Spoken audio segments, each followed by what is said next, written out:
What is happening, everybody? Happy to have you guys back again. So today we're going to be going over the Broncos game, just previewing the game, the keys to the game, just letting you guys know what I think the Dolphins need to do in order to get this win, and I think there's a good chance that we can get that done. Alrighty, so let's get it started. So obviously, the number one thing is getting pressure on Trevor Siemian. He's not an overly athletic quarterback. Actually, he's pretty immobile, so obviously the defensive line's really got to bring that pressure and get to Simeon in that game. We've got a obvious chance to get some sacks this game. Simeon hasn't been that great this year. He's got 11 touchdowns to 10 interceptions, so touchdown to interception ratio is pretty terrible at the moment.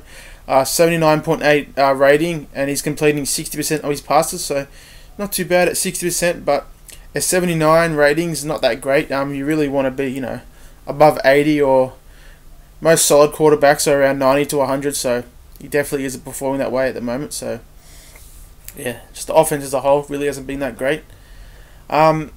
Simeon, he's played pretty awful compared to last year. Last year he was fairly solid. He played pretty well for a former 7th round pick and a second year player.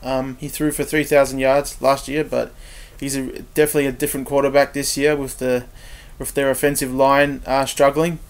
The Broncos' offensive line has struggled this year. They've given up 8 sacks in the last 2 weeks against the Raiders and Bengals, and 36 sacks in total on the year.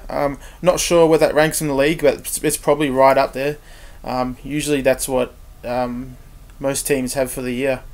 The terrible teams, quarterbacks with the crappy offensive lines usually get sacked 50 times a year, but 36 sacks at the week 13 point definitely tells you that the offensive line isn't performing well.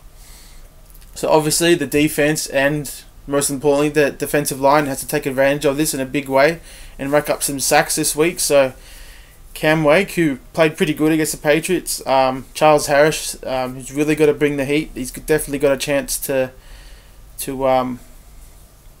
get some pressures and maybe a sack this week.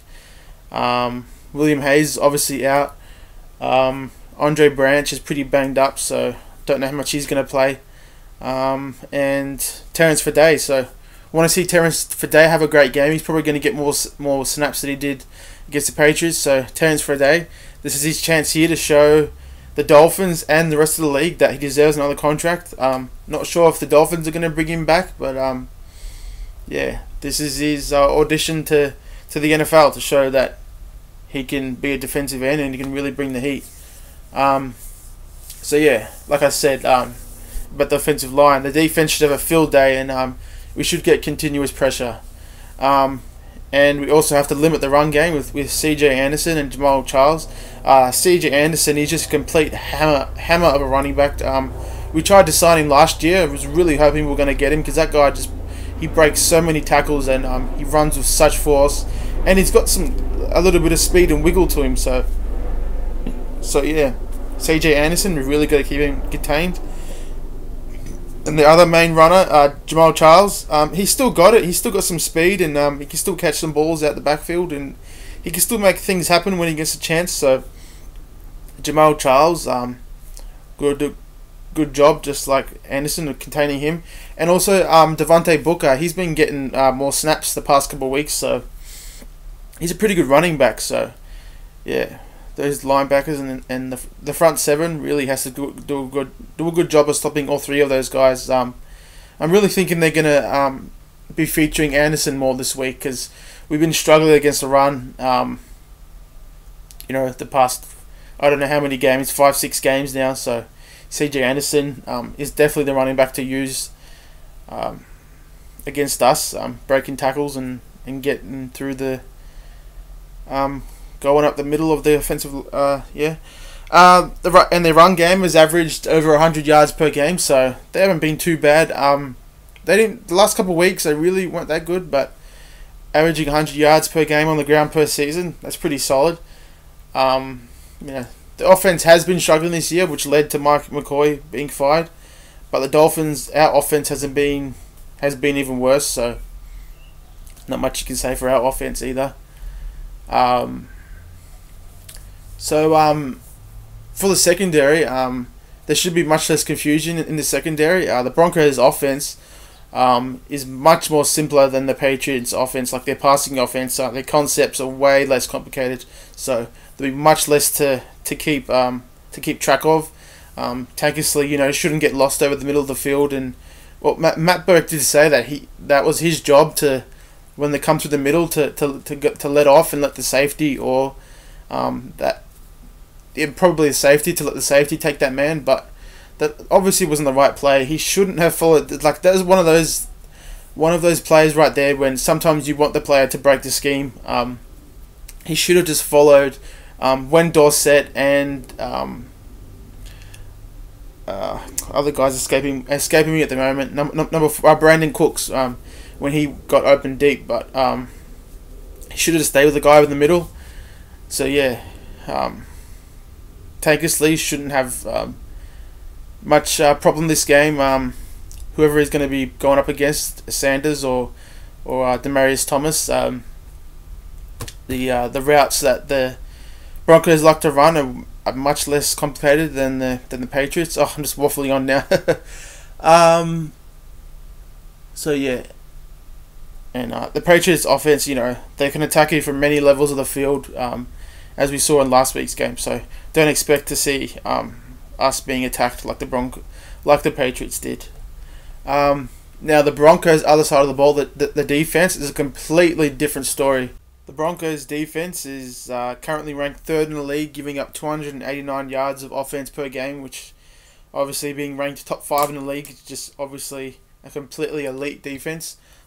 Giving up 201 yards through the air, which ranks 4th in the league, and only giving up 87 yards on the ground, which ranks 4th in the league.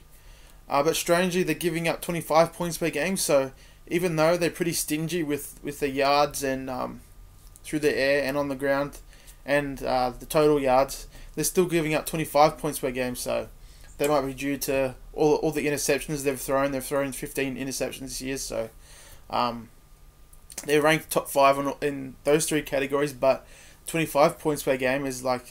I think it's like the bottom third of the league, so we've got a chance to put up some points on them, even if we don't do it with our offense. So obviously, the Broncos' offense, is no joke, and the guys on that side of the ball, they've been playing together for a while, so they all know each other's tendencies, their strengths and weaknesses. They know how to communicate. They know each other's nuances, and they've just got great chemistry out there. So this is going to be a very hard defense to penetrate and get some yards on, so hopefully Jay Cutler can get going. And they're dangerous on every level of the defense. The guys up front, the linebackers, and the secondary. But we do have a bit of a break with Derek Wolfe being injured with his neck injury.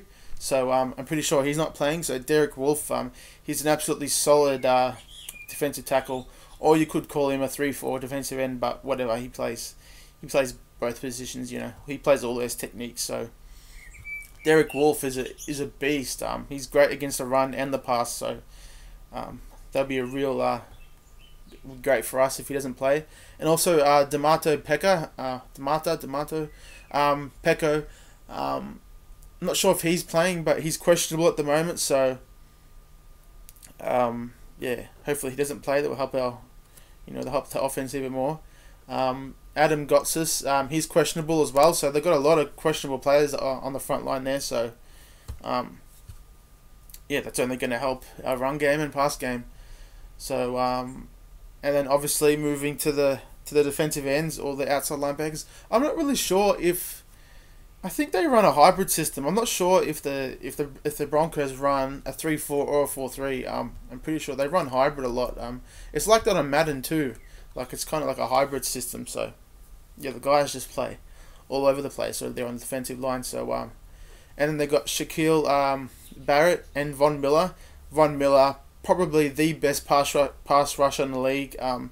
Continues every year to get 10 plus sacks, upwards of 15 to 20 sacks every year.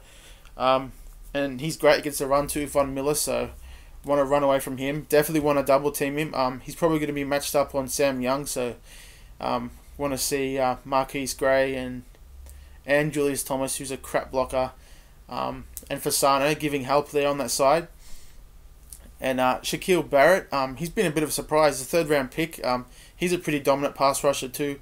So surprised that he's moved ahead of Shane Ray. But yeah, Shaquille Barrett, he's no joke either. So the guys have got to be on their P's and Q's, and Tunsil's just got to play out of his mind to keep Cutler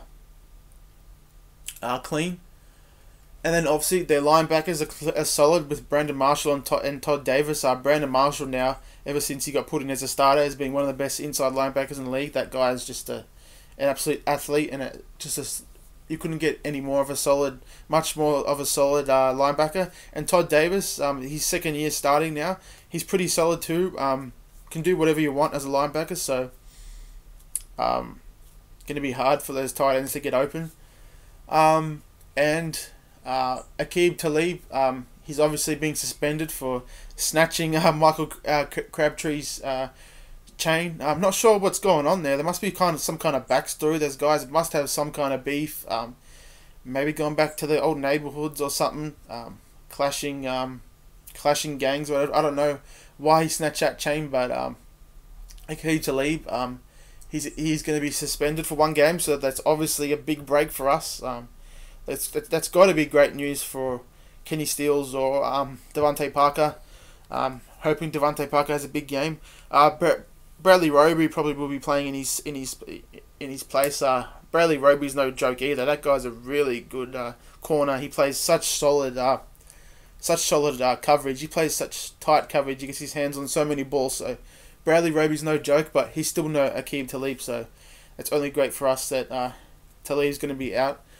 Chris Harris Jr., he was an undrafted free agent, but that guy's been one of the best corners in the league when he's been starting. Chris Harris, you can't get much more solid than him as a press man corner. And Darian Stewart and Justin Simmons is another good tandem at safety. Justin Simmons, his first year starting, but that guy's playing out of his mind. He's right up there in the leaders in tackles for the Broncos defense. And Darian Stewart, he's been an absolutely solid free safety for them for years. So they're solid on many levels, but their defensive line has been impacted, depending if they decide to run more of a 4-3 or a 3-4.